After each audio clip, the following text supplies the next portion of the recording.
Thank you for joining us on this Friday, February 21st. Live from the Beasley Media Complex in Boone, this is the Appalachian Weekly News. I'm Anna Muckenfuss. And I'm Xanayra Marin-Lopez. This year's Super Tuesday falls on March 3rd. That's the date when the most number of states on a single day will hold voting primaries. Early voting has already begun in Boone. Maddie Vargas is the Director of External Affairs for SGA. She suggests that students participate in early voting because lines will be shorter than on Super Tuesday. Early voting takes place in the Blue Ridge Ballroom in Plymouth Student Union. Same-day voter registration is available at early voting sites. Speaking of elections, with the North Carolina primary just days away, some App State students are preparing for future election bids. Lee Franklin is a senior at App State and one of 3 students intending to run for office after graduation. Franklin is also the campaign manager for Ray Russell. My job is just to get them elected. There's a whole bunch of stuff that goes into it: fundraising, get out the vote, voter registration, event coordination, things like that. So there's a whole bunch of stuff, and keeping track of his schedule. So it's very involved, and it's you form a very close relationship with your candidate. Franklin says, quote, "Every level of government plays a huge role in shaping people's lives," unquote. Sanford Hall's doors are still closed for renovations. Our correspondent John Park got to take a look inside. Behind me, the 60-year-old Sanford Hall is getting a facelift. Vinoy Construction began renovations last July on the building, and it's expected to add at least another 40 years of life into the dilapidated building, according to Nick Caters, the Associate Vice Chancellor for Facilities Management here at Appalachian State. So the Sanford Hall renovation is an $18 million project to take a 1960s era building and put another 25 to 40 years of life into it. So it's a holistic renovation of all floors to include a complete redesign of office spaces and classrooms, all new utilities, and all upgraded HVAC and other systems inside the building. Nick Caters and other members of the construction team led a tour this past week for the administration of Appalachian State to highlight the progress that is being made on the building that was originally constructed in 1968. Following demolition last year, improvements are being made. Currently, the interior of the building has been gutted and the framework of walls for classrooms and offices are going up. Additionally, new windows have been installed to help keep workers protected from the elements despite an unseasonably warm winter here in the high country. The renovated building will feature improved classrooms, offices, fire suppression systems, new roofing, and one of the key points is elevators. There'll be 2 this time. Obviously, it gives us a little more redundancy, a little bit more accessible to everyone that needs to get in and out of the building. The old elevator had frequent maintenance issues, so I think this will make everyone a lot happier and being able to get in and out of the building a lot easier. And getting in and out of the building will be a priority for Sanford. Elevator shafts will be one of the most prominent features of the renovation. The elevators will be encased in glass and protrude from the front of the building. To pay for the $18 million project, Appalachian State was allowed to take on self-liquidating debt thanks to NC General Assembly House Bill 1054. Student fees are going towards the project as part of the university's Master Plan 2025. Renovations are expected to be complete by the spring semester of 2021. The building will serve 20,000 students each week for the next 20 years. For the Appalachian Weekly News, I'm John Park. There are new updates to the ongoing issue of faculty raises. Last September, Chancellor Sherry Everts announced a 4.99% merit pool raise. The 4.99% will come from funds already spent on faculty salaries. That money will then be divided up by departments. From there, department chairs will allocate the money to individuals based on merit. Heather Norris is the new interim provost and executive vice chancellor. She says that salary increases are a way to recognize and reward faculty. App State faculty hasn't seen a raise in over a year and a half. A vehicle struck a pedestrian at the intersection of Rivers and Center Street Wednesday evening. App State police responded to the scene. Amber Stanley Smith, one of the responding officers, could not comment on the cause of the accident or the condition of the pedestrian. The pedestrian was taken to Watauga Medical Center. Officer Parker Huffman is investigating the crash. He says he wants people to be more careful when driving. A brief power outage occurred Monday at the intersection of Bodenheimer Drive and River Street. The outage affected several buildings on campus, the Black Cat Burrito restaurant, and other businesses on Depot Street. The transformer box outside of Walker Hall was still smoking when the Boone Fire Department arrived to the scene. Power was quickly restored to the affected buildings. This is the second power outage affecting App State's campus within 2 weeks. Yesterday was Boone's first big snow in a while. I know a lot of people are excited to see snow on the ground. What about you, Xanayra? I am, Anna, but especially skiers and snowboarders. Our correspondent Justin Lundy has the story of how this snow-free winter affects local slopes. The high country hasn't received anywhere near the snowfall totals that local meteorologists predicted, leaving many skiers and snowboarders alike having to settle for a lot of this artificial snow. Local meteorologists predicted that Boone would get up to 36 inches of snow this winter. So far, this mountain town has received less than 5 inches of snow, and now App Ski Mountain is suffering because of it. It's been really unfortunate. Like, it actually has been making our business suffer more so in the weekdays. We've even had to close business for a couple of days just because it's been raining so hard that no one is willing to come to the mountain, and the snow conditions just aren't there. So this warmer weather has been a real detriment to this season, and the cold snaps that we have had, we've had to really expound upon, because otherwise we just won't make our bottom line. We won't be in the black. The 60-year average snowfall for Boone is 40.5 inches of snowfall per year.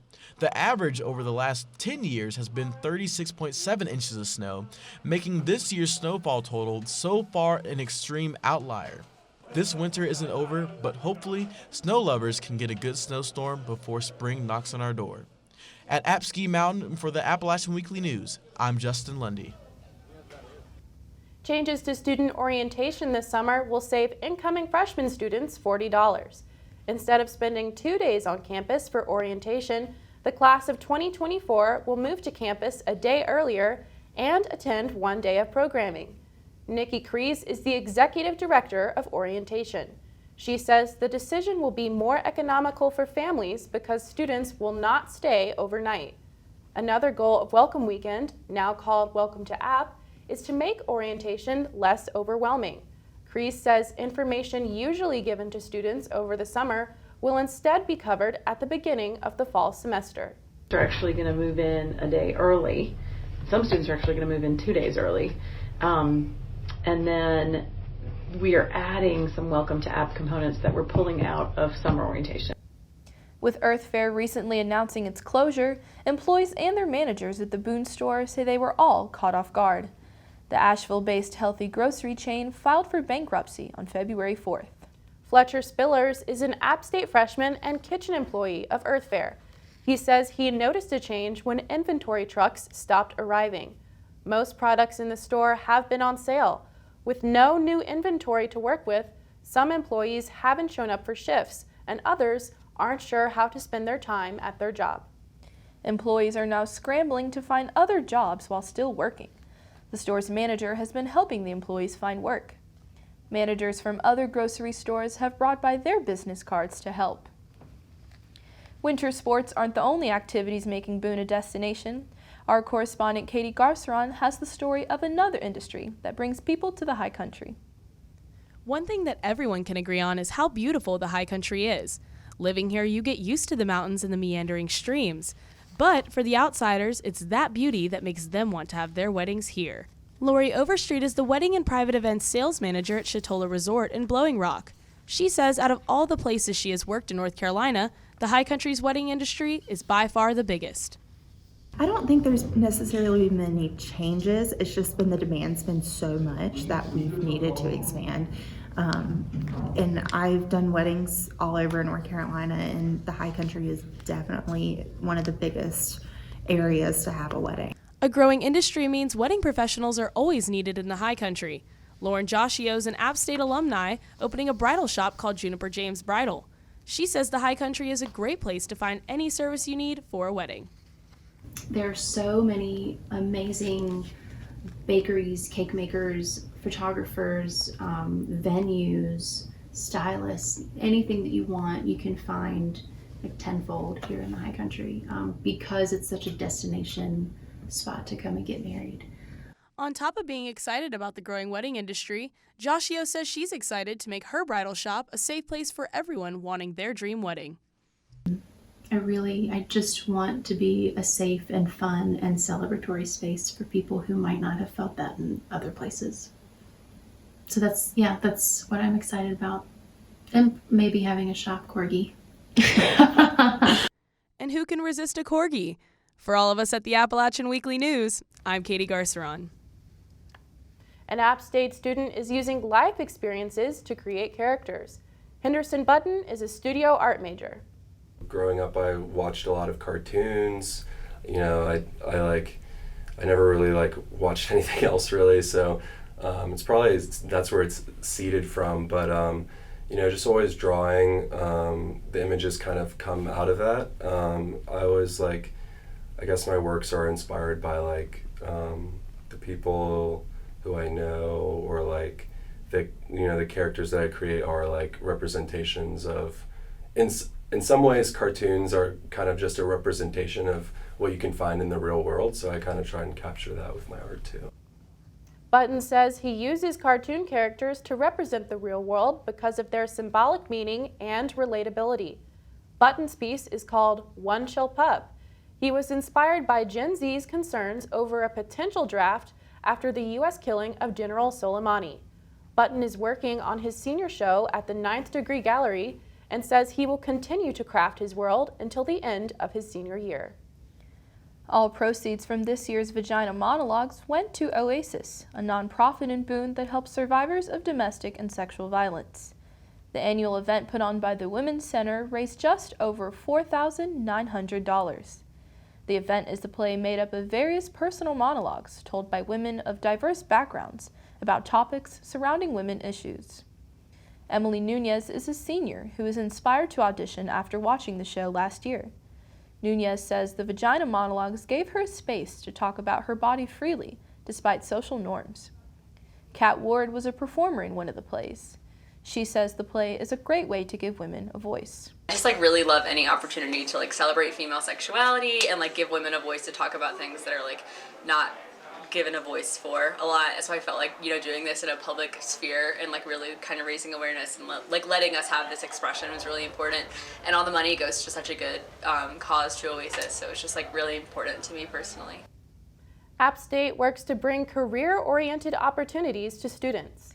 Our correspondent Hadasa Rivera has the story of an opportunity for aspiring writers. A series that started in 1989 took on a new meaning this past May. The 2019-2020 Visiting Writers Series was dedicated to the memory of Huline Bastian Frank and her late husband, William Frank. Every year, different authors are brought onto campus to share their creative work and talk about their experiences to students, faculty, and the community alike.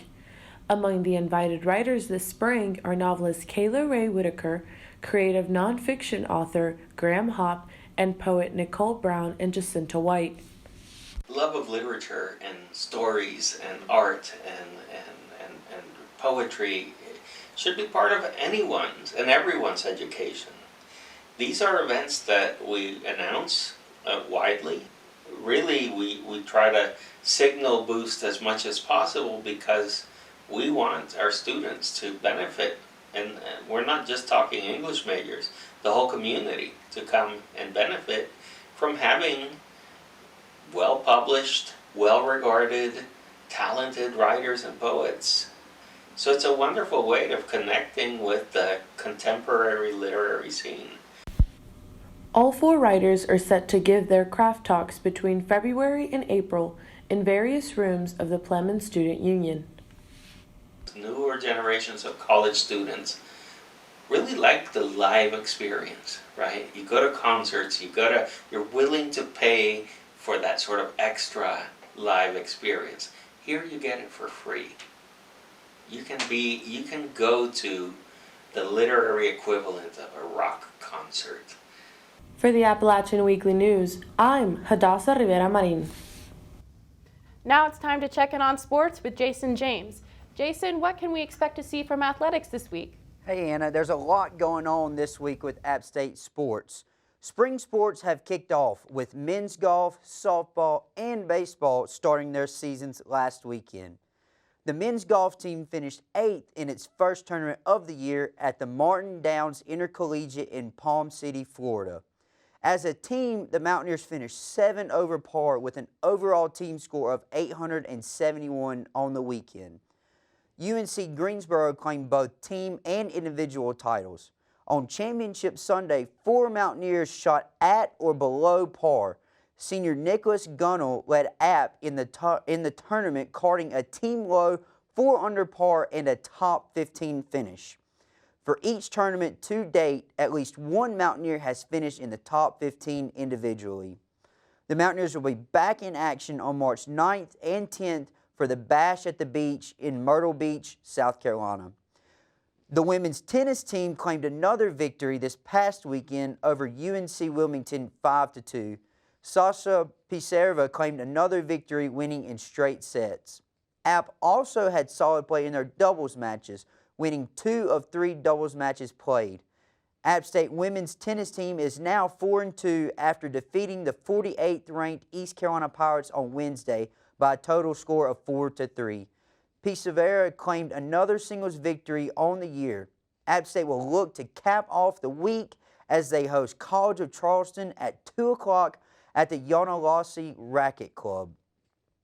App State women's softball finished this weekend 5-0 at the Citrus Blossom Tournament in Orlando, Florida.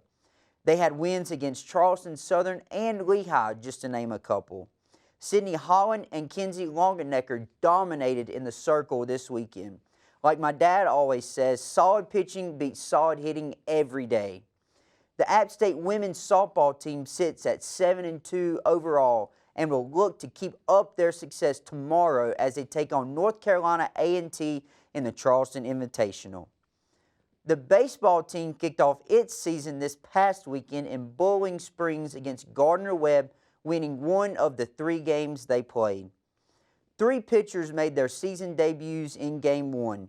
Freshman Noah Hall looks really promising. He struck out 5 for the Mountaineers in 2 1/3 innings of work on the bump in relief. In Game 2, starting pitcher Shane Roberts allowed just 2 hits and 1 earned run in a solid outing for the Mountaineers.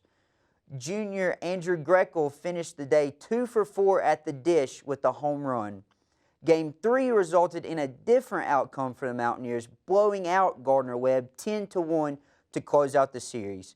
Junior Quentin Martinez led the charge with a dominant outing on the bump for the Mountaineers. In this game, App Baseball claimed a 1,200th program win.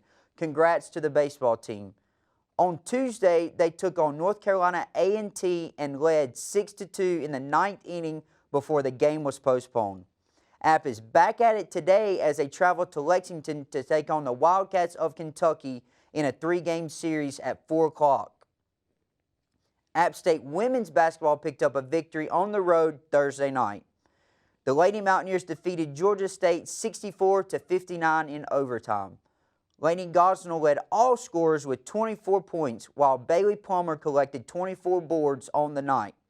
They will look to add another win to their winning streak as they take on Georgia Southern on Saturday in Statesboro at 2 o'clock. The men's basketball team fell to South Alabama at home on Thursday. O'Shawn Williams led all scorers with 32 points and tied the franchise record for most made three-pointers in a game with 10.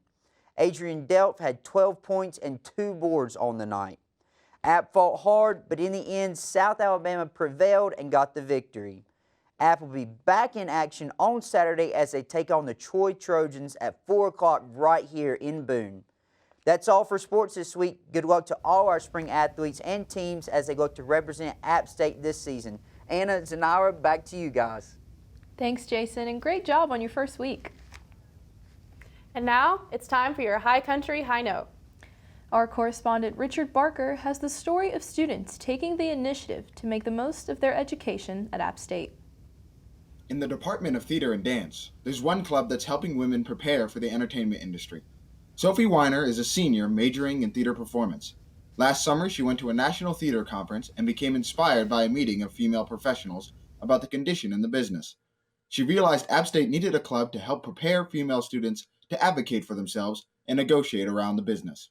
I mean, theater primarily is for people to escape, but as we work in the theater, we're escaping, but the politics that also go along with our society are included in our theater. Members plan out events around campus during each meeting. then talk about issues both personal and of a larger context in the industry. Carson Rainey is the event coordinator in the club and joined over her concern for women's place in theater tech. So I think WIT specifically for our department and just for theater as a whole is important because there's lacking a representation specifically in technical theater, which is where my focus is, for women as a whole, just on responsibilities in the technical world and pay, obviously, in the technical role. WIT is open to everyone and meets every other Wednesday in room 111 in Chapel Wilson. Chloe Mason, the club's treasurer, explains why WIT is so important. I think WIT is important because it's important that everyone's voice is being heard in the theater, whether you're a woman or a non-binary person or, everybody deserves to have a chance to be heard and express themselves artistically. WIT encourages anyone who is interested to come and check it out. For Appalachian Weekly News, I'm Richard Barker. That's a report this week. I'm Xanayra Marin-Lopez. And I'm Anna Muckenfuss. For all of us at the Appalachian Weekly News, thank you for watching. Enjoy the snow, stay safe, and we'll see you next week.